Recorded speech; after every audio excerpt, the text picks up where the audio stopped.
BRS working president KTR పై ప్రభుత్వ whip Birla Ailayya విమర్శలు గుప్పించారు. సోనియా, రాహుల్ పై కేటీఆర్ వ్యాఖ్యల్ని తీవ్రంగా ఖండించారు. అసెంబ్లీకి వచ్చి చర్చలో పాల్గొనమంటే పారిపోయారని ఎద్దేవా చేశారు. పార్టీ అధ్యక్ష పదవికి బావమరిది పోటీ పడుతున్నారని, ముందు కుటుంబ సమస్యను పరిష్కరించుకోవాలని సెటైర్లు వేశారు. ప్రియతమ నాయకుడు భావి ప్రధాని రాహుల్ గాంధీ గారిని ఉరిదీయాలని మాట్లాడడం సిగ్గుచేటు. ఆయన బలుపుకు అహంకారంకు పరాకాష్ఠ చేరింది.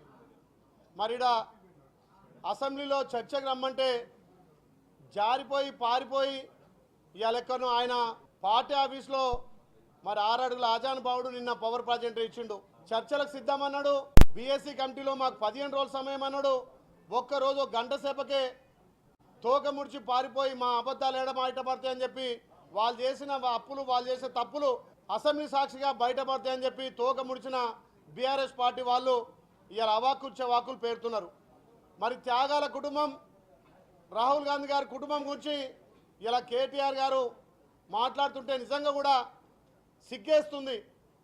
అంత పెద్ద త్యాగాల కుటుంబాన్ని రాహుల్ గాంధీ గారిని ఉత్తియనడం ఆయన అవివేకానికి నిదర్శనంగా ఇలా తెలంగాణలో ప్రతి ఒక్క పౌరుడు కూడా మీ పార్టీని చీకొట్టుకునేటట్టు వచ్చారు.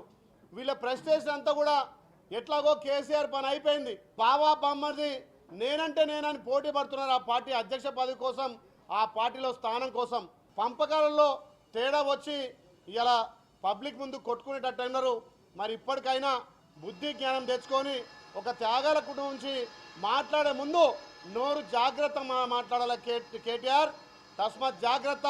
ఇలా సోనియమ్మ దయవలనే మీ అయ్య ముఖ్యమంత్రి అయిండు, నువ్వు మంత్రి అయినావు. అది మర్చిపోయి ఇలా అవాకులు చవాకులు పెడుతున్నావు. జాగ్రత్త.